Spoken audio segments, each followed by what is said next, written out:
In 2018, a woman lodged a development application to build a two-storey house. She was issued an owner-builder permit for the project and appointed her husband as project manager to act as her agent and representative. The owner-builder and her husband engaged several contractors to undertake the construction work.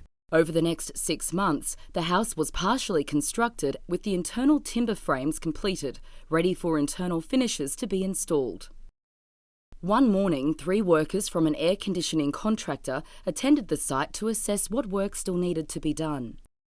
They were not met by the project manager or inducted to the site. On that day, there were 2 partially unprotected voids within the site, one on the western side where the metal spine of a staircase had been installed, and the other was over the front entrance to the house. The 3 workers climbed the metal staircase to the first floor, walked down the hallway and began inspecting the partially installed air conditioning ducting in the ceiling space. During the inspection, 2 of the workers heard a noise and noticed their co-worker was no longer standing in the hallway. They found their co-worker lying on the ground floor underneath the entrance void with serious injuries. The worker was taken to hospital but tragically died the following day.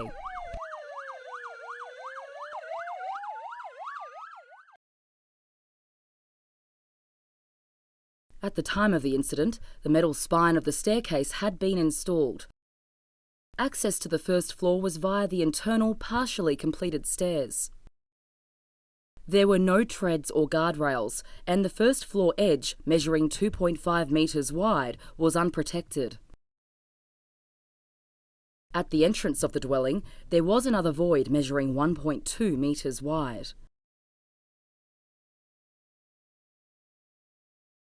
There were no barriers or guardrails along the edges to prevent falls from the first floor to the ground floor, 3.3 metres below.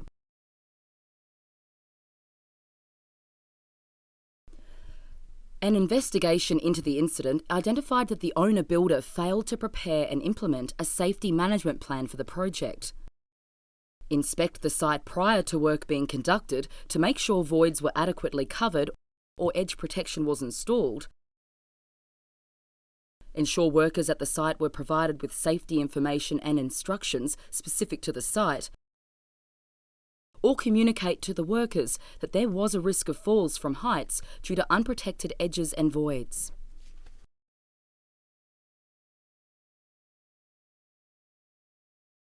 Owner-builder permits include being responsible for overseeing and supervising all tradespeople and managing the building site. If you are an owner-builder, you have an obligation to make sure workers are safe at your site. This cannot be delegated to another person. You must ensure you are aware of your work health and safety obligations. Falls from heights are the biggest killer on construction sites in New South Wales. Many of these incidents involve falling through voids and open penetrations. Even falling a short distance can be devastating.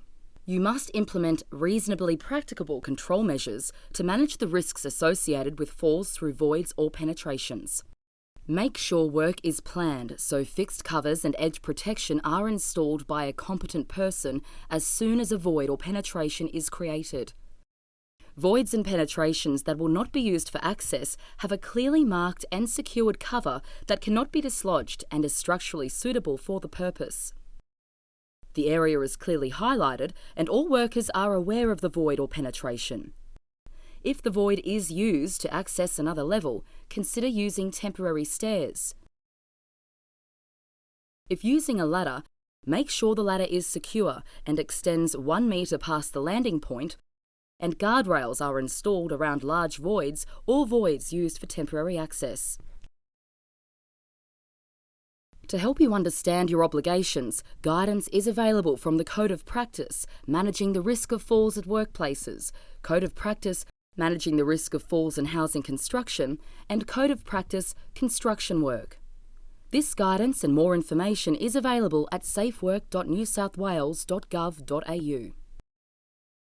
This video was produced by the offender as a result of a New South Wales District Court order to raise awareness of work health and safety.